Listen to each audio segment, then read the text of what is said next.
비나이다 비나이다 바람의 신께 용왕과 칠성께 고합니다. 농사가 곧 생명이었던 시대, 비는 모든 인간의 기원이었고 또한 신앙이었습니다. 시간과 세월을 거슬러 대대로 이어온 염원은 신성한 믿음이 되었습니다.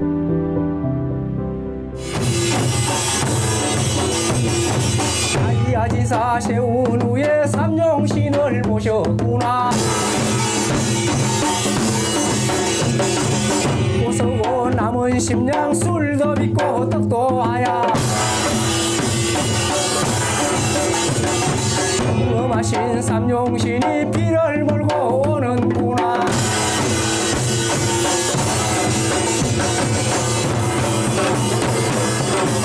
신라와 고려, 조선을 거쳐 그리고 지금 나라의 이름이 바뀌고 숱한 부침 속에서도 끝끝내 이어온 천년의 염원.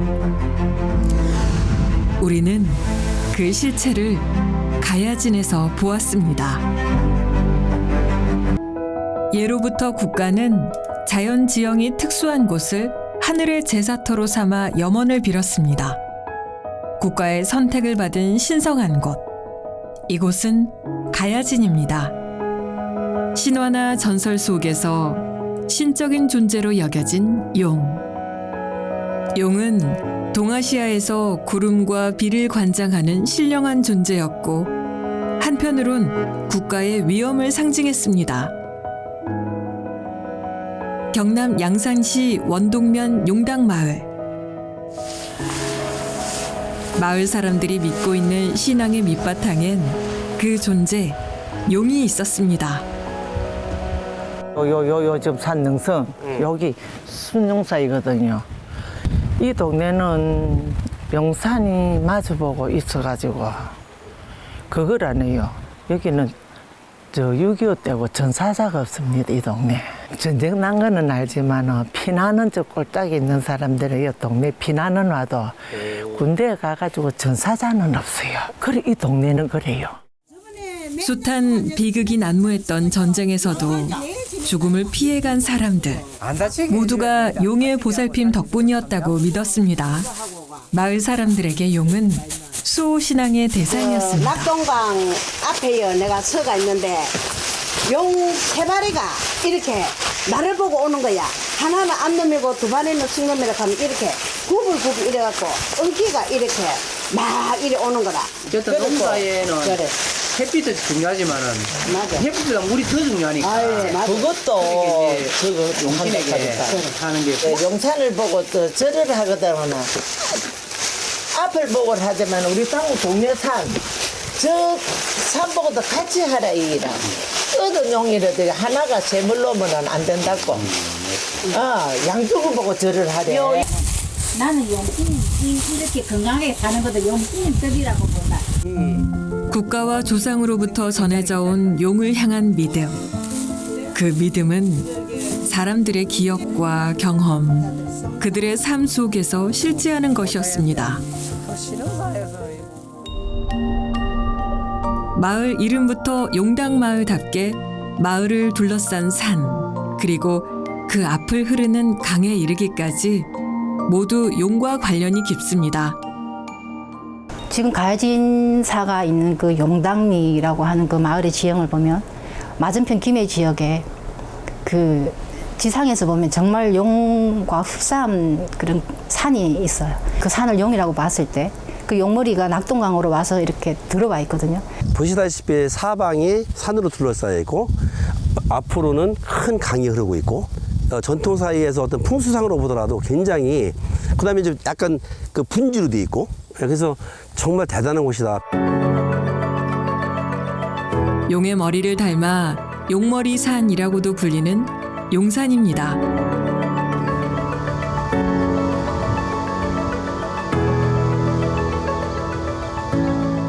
예, 이 지역 주민들은 오래전부터 그 용산 자체가 용이 낙동 강물을 먹기 위해서 들어왔던 광경이라고 생각을 했었고, 그래서 저기 암룡이라 그랬죠. 또 순룡은 서로 마주 보이는, 지금 현재 당곡 마을에서 이 용산 쪽으로 바라보고 있는 산을 그 용산 중에 순룡이라고 불렀죠. 낙동강 하류, 황산강이 있는 방향을 향해 용이 머리를 내밀고 있는 듯한 모습. 19세기 말 양산 군수를 지낸 이만도는 한편의 시를 남겼습니다. 고대 국가들이 신성한 장소로 여겼던 가야진. 가야진의 특별함은 낙동강으로 머리를 내민 용산. 용산과 맞닿은 곳에 만들어진 길고 둥근 용소, 그리고 용당마을에 있습니다. 용당마을에 큰 비가 내리는 날이면 용이 포효하는 소리가 들렸다고도 했습니다. 그래서 낙동강에서 상류에서부터 흘러오는 물이 이 흘러오다가 특히 물살이 빠를 때, 비가 말고 해서 빠를 때는 그 튀어나온 용산 쪽을 치는 것 같습니다. 그러면 그때 소리가 굉장히 났던 것 같아요. 그래서 사람들이 아마 거기에 이제 용이 산다고 그 생각을 했던 거 아닌가 싶습니다.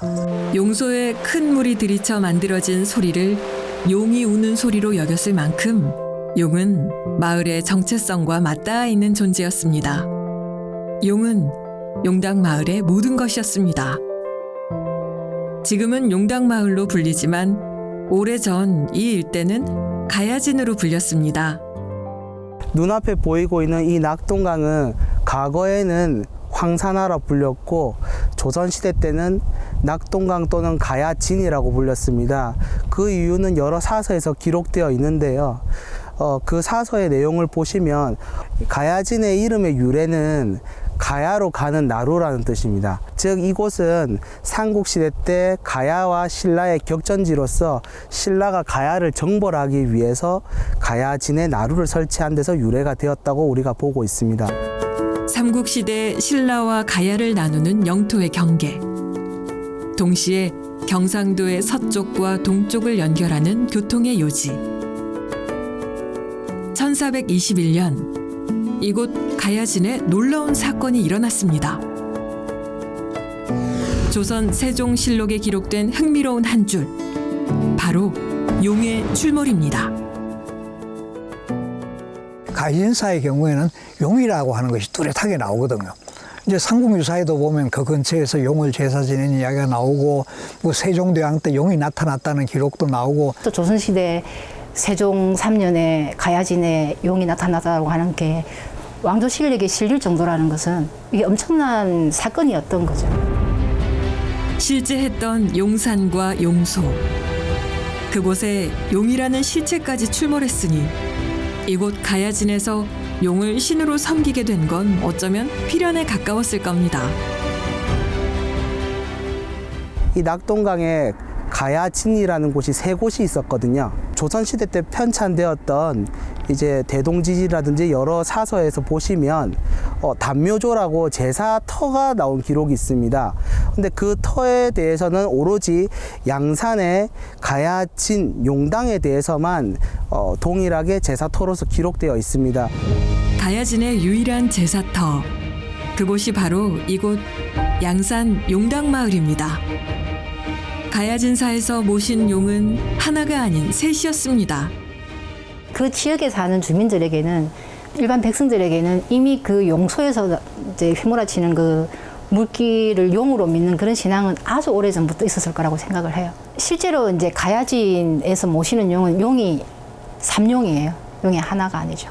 근데 그 삼용에 대한 얘기들이 기록으로 나오는 게 이제 김종직의 조선전기조 전필지 김종직이 지은 시문에 보면 그 삼룡에 대한 얘기가 나옵니다.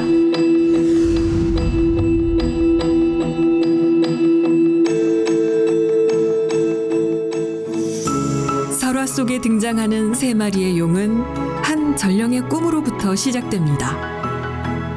자신을 황룡의 본처라 소개한 용은 첨용을 죽여줄 것을 부탁하는데 전령은 실수로 황룡을 죽이게 되죠.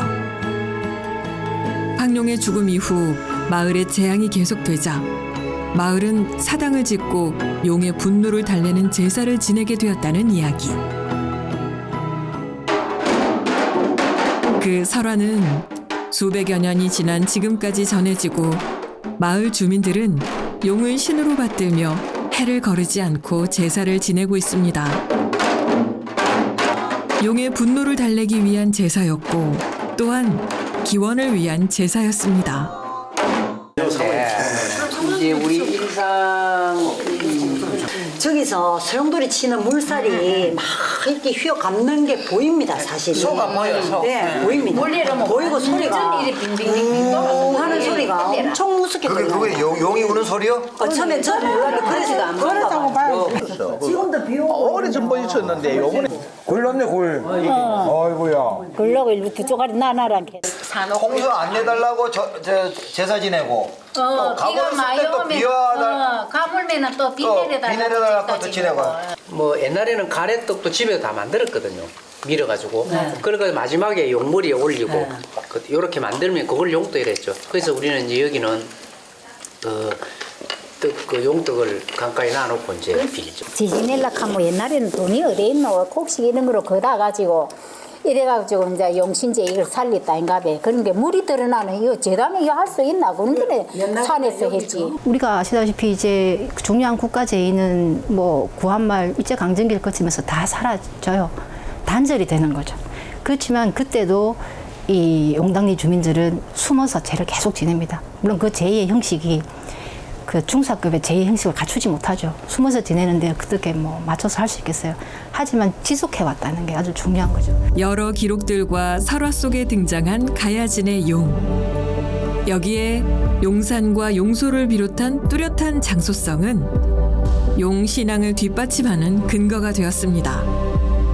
국가 차원의 신앙과 유교적 재래를 중요시했던 조선은 가야진을 주목했고 왕이 주관하는 국가 제사 용신제를 지냈습니다.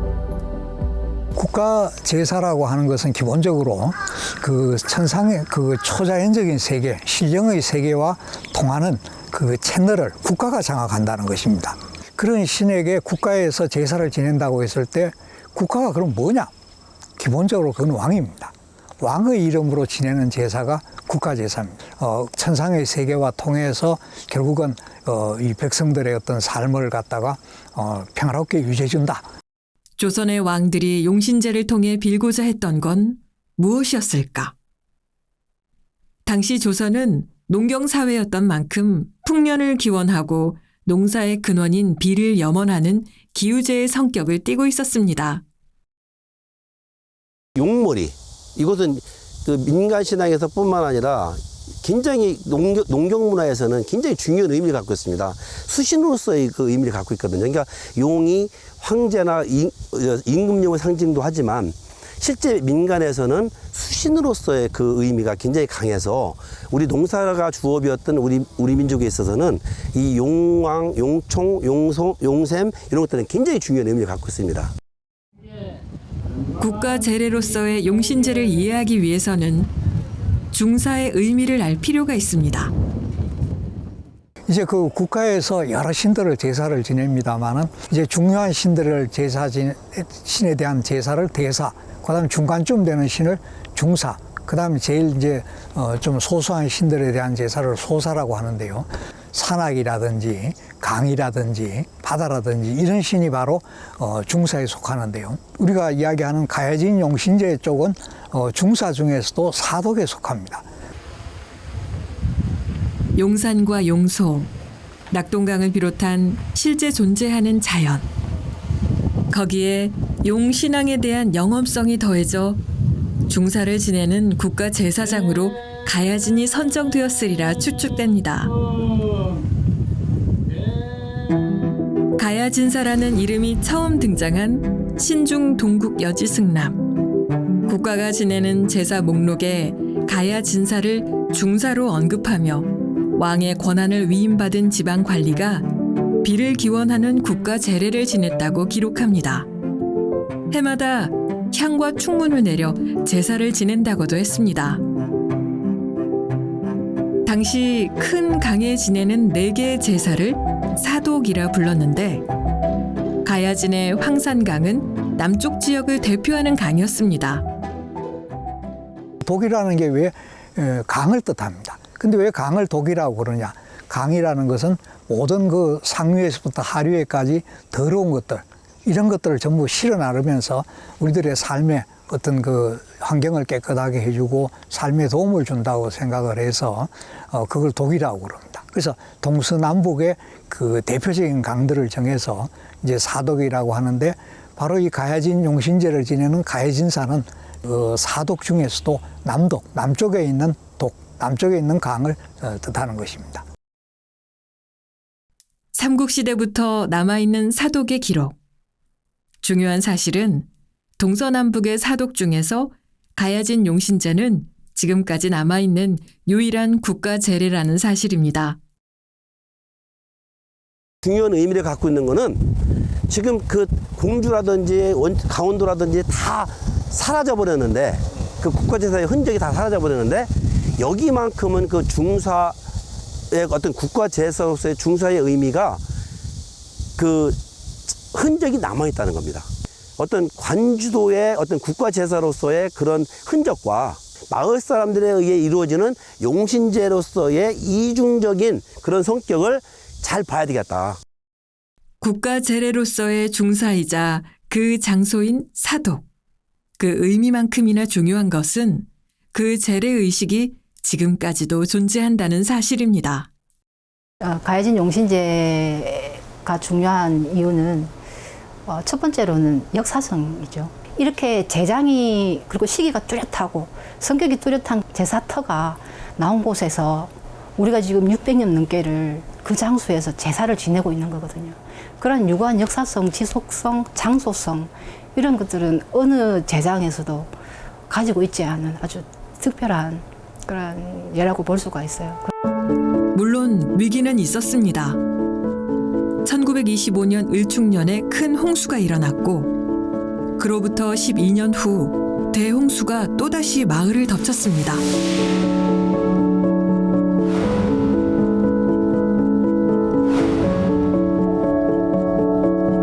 홍수 나면 그냥 기사를 안 지내면 되는데 다 뜯어서 옮기셨잖아요.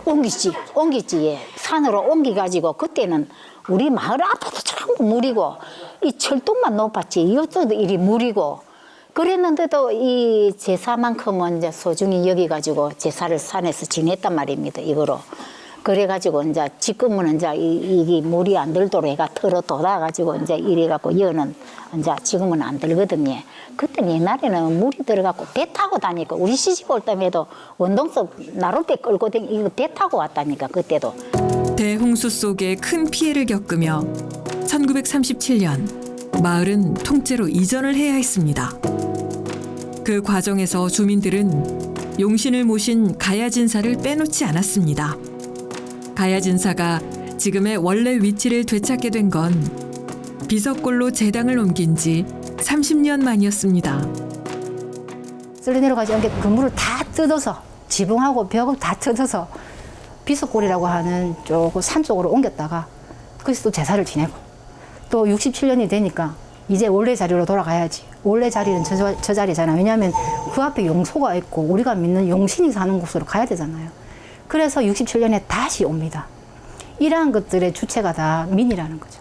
용당 주민들. 조선의 왕이 행한 국가 제례.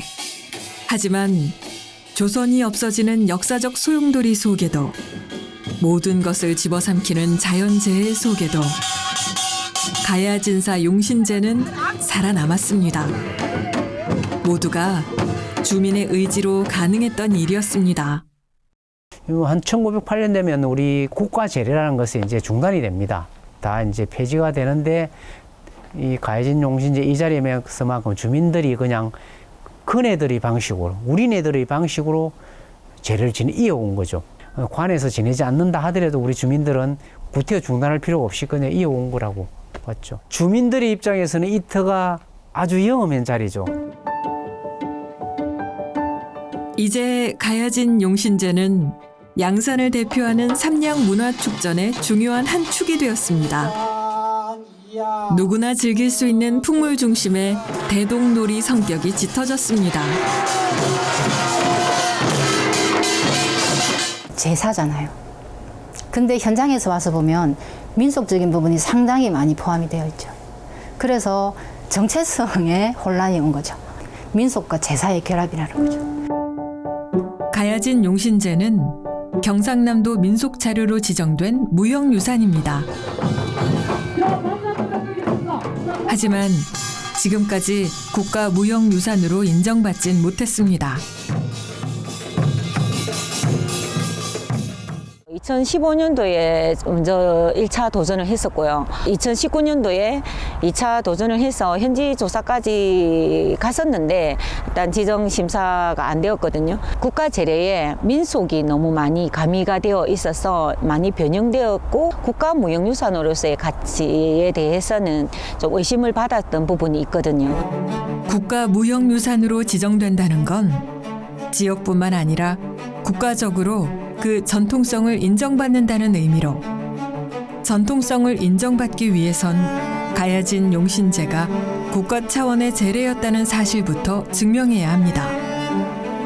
그리고 2010년 가야진 용신제는 무형유산으로서의 가치를 입증할 커다란 전환점을 맞게 됩니다.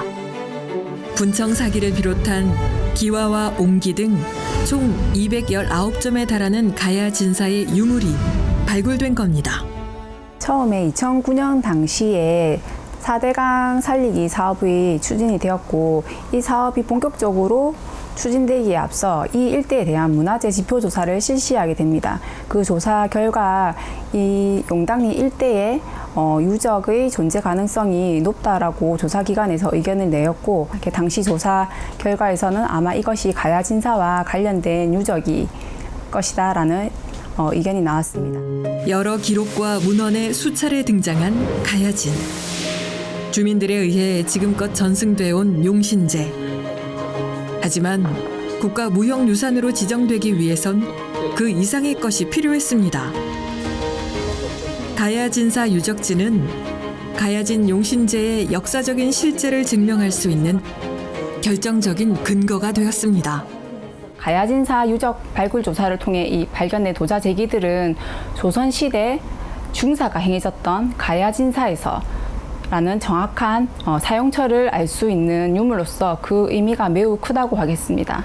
도자 제기를 통해 조선시대에 행해진 제사가 실제 어떠한 형태로 진행되었는지를 추정할 수 있는 중요한 자료로 특히 도자재기의 생산지인 가마터가 아닌 도자재기를 사용한 소비처에서 이렇게 다양하고 온전한 형태로 확인되는 예는 더욱 희소하다고 하겠습니다.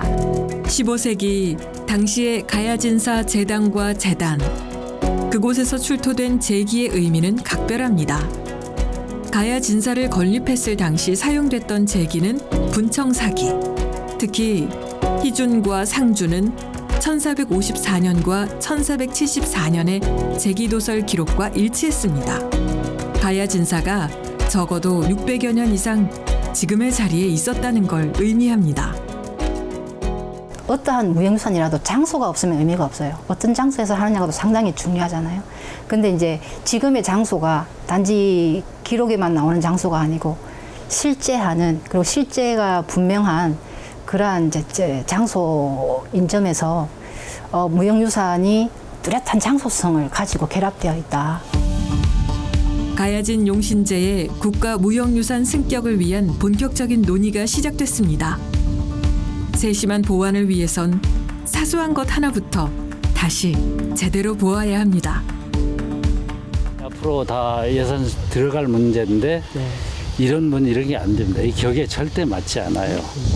이게 주체들 같은 경우도 이게 너무 사실은 이게 안 어울리잖아. 차라리 저런 돈을 갖다 했어야지. 주수들 중은 항상 저도 마음이 항상 걸렸어요. 그 문헌에 나온 대로 여기다가 해서 누가 뭐라 그래도 그 고증에 의한 문헌에 제시하고 보고서 만들 텐데 거기에 넣으면 돼요. 그렇게 하시면 됩니다. 좋으네, 이 공간. 제례 지내는 거, 상 차리는 거부터 여기서 출토된 그런 제기도 다른 데 없는 그 고려 말 조선 초의 분청의 주운이라든가 이런 것들이 나오고 있잖아요. 의상부터 참여자들까지 정말 일체형으로 잘 만들어서면 이 세계적인 그런 유산에 갈 수 있다. 가야진 용신제가 국가무형유산으로 인정받기 위한 세 번째 도전. 위에서 아원강과 종원가들을 지적을 할까 합니다. 그리고 칙사가 있는데 칙사는 경상 가명에서 출발해서 옵니다. 대한민국에서 한 번도 중사를 의뢰를 지낸 적이 없는데 여기서 명맥을 유지했던 것들을 다시 부활시켜서 살려서 하는 건데 최초의 사례인데 얘가 유일하게 터라든지 이런 것들이 얘가 남아있는 곳은 국내에서도 유일이고 이러니까 당시 왕의 권한을 위임받은 지방 관리가 국가 재래를 주관했다는 점을 감안하면 지금의 시장이 초원관을 대신할 수 있을 겁니다.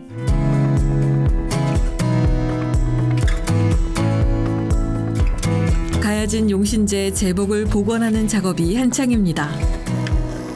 고증에 따라 옷감을 선택하고 직조를 하고 나면 미리 잰 치수를 바탕으로 모양을 만들게 됩니다.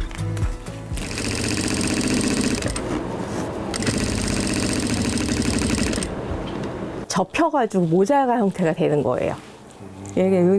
이거야말로 진짜 옛선인들이 이런 식의 지혜가 담겨져 있는 형태가 되는 거예요. 재래 의상을 복원하는 데 있어 가장 까다로운 건 국가 재래 제복을 당시와 가장 가까운 모습으로 구현해내야 한다는 겁니다. 기존에 보지 못했던 복식들이 첨가되면서 이렇게 새로 제작이 들어갔죠. 어떻게 보면 주인공이죠. 당하간의 신분을 가지고 있는 경상 가명의 지금으로 치자면 공무원이 향을 가지고 들어오게 됩니다. 그때 착용하는 복식입니다. 그리고 이 옷은 대창입니다. 재관들이 안쪽에 받쳐 입는 옷인데 대부분 조복초상화가 남아 있거든요. 그 조복초상화에 보시면 그 대창이를 입은 것을 볼 수 있습니다. 기초적인 구성 자체는 채제공 초상화에 맞췄습니다.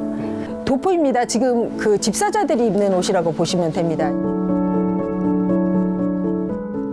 장신구들이 매우 많습니다. 허리에 매는 품대라던가 자수를 놓은 후수라던가 어쨌든 재간의 복식은 머리서부터 발끝까지 모두 지정이 되어 있습니다. 그러다 보니 제복 같은 경우에는 장신구까지 합쳐서 12종 정도가 준비해야 할 건 이뿐만이 아닙니다.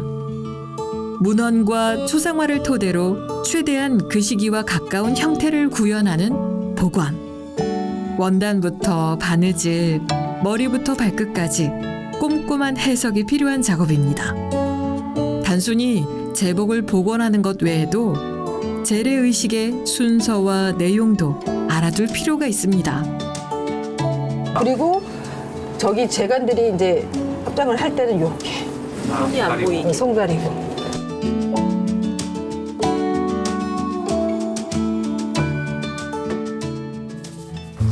국가유산청 산하 한국전통문화대학교입니다.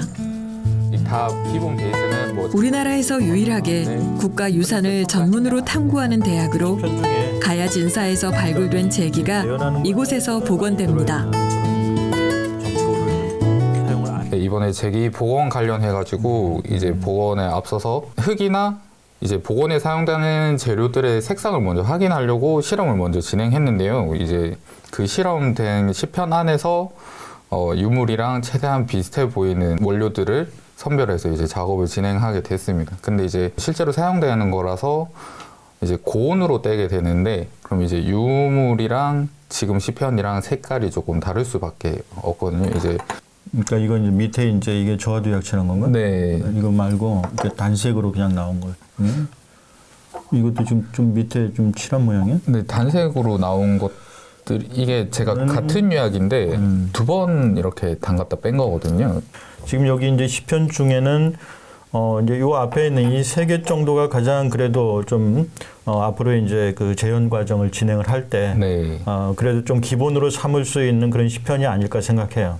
분청 같은 경우에는 너무 유약이 두껍게 칠해지면 오히려 더 유면이 너무 강조가 돼가지고 흰색 이 화장토가 좀 그 더 그 따뜻한 미감이 덜 보여지니까 적당한 두께, 청자보다는 이제 더 얇게 칠하는 그런 과정으로 진행을 하면 크게 무리가 없을 것 같아요. 유적지에서 발굴된 사소한 조각은 때론 큰 단서가 되기도 합니다. 당시 당시 사용된 제기의 원료와 질감, 크기와 색을 유추해 나갑니다. 다를지 모르지만 도자기 제기는 저도 이제 다른 지역에서 봐도 이제 있긴 있는데 전체적으로 도자기 제기가 쭉 내려오지는 않았던 것 같아요. 필요에 의해 가지고 다른 제기들이 좀 부족했을 때 그거를 그 지역의 생산성에 가장 적합한 그런 어떤 재료로 제기를 만든 것 중에 지금 이제 보여지는 이런 그 용신제에 쓰여졌던 어떤 이런 제기들도 지역적인 특징을 반영한 어떤 가장 최선의 방법이 아니었을까.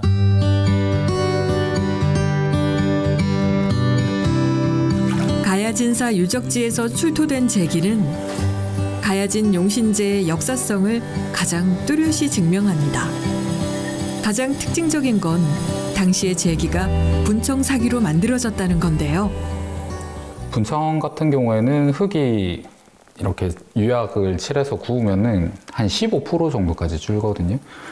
제기 출토된 거랑 동일한 사이즈를 근사치를 맞추려고 미리 이제 사이즈 수축률 계산을 포함해서 측정하면서 만들고 있습니다. 가야진사 유적지에서 발굴된 넓은 사발 형태의 새. 하지만 당시 발굴에서 특히 주목을 받았던 건 도점의 상준과 희준입니다.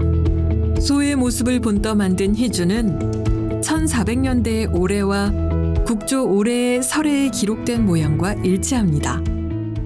제기가 일반적으로 사용되는 그릇들하고 큰 차이가 아무래도 제기다 보니까 굽 높이가 보통 3cm 이상이 되는 것 같고 이제 굽 높이가 높으면은 그 건조 과정에서 틀어지거나 뭐 갈라지거나 그런 요건들도 주로 좀 생길 때가 많고 표면 장식 이외에 흙을 덧대거나 굽 부분을 조각하거나 그런 요소들이 있어서 주로 생활할 때 사용하는 그릇들하고는 아무래도 좀 정성이 많이 들어가고 까다로운 상황입니다. 자기에 관한한 독보적인 기술을 자랑했던 조선. 그 솜씨로 빚어낸 국가 재래의 제기들. 오랜 시간 땅속 깊은 곳에서 잠들어 있던 유산이 수백여 년이 지난 지금 후대에 의해 다시 깨어나고 있습니다.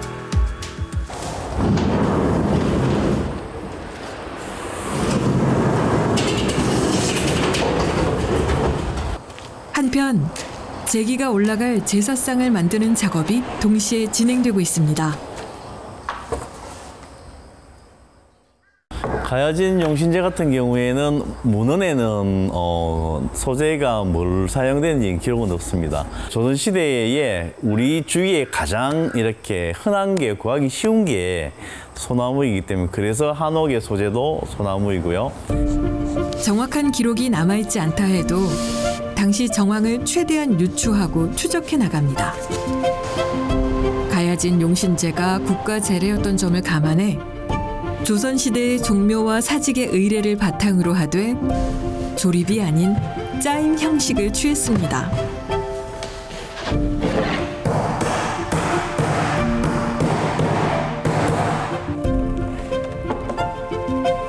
그 기준이 지방이 아닌 중앙을 기준으로 했다고 보면 되고요. 그래서 크기, 뭐 외적인 형태, 마무리되는 색감, 뭐 국가 법률이 규정한 근거에 맞추어서 전체를 구성하였다고 보면 됩니다. 복원과 고증은 끊임없는 질문의 연속. 그 질문의 답을 찾아 결과물로 보여줘야 합니다.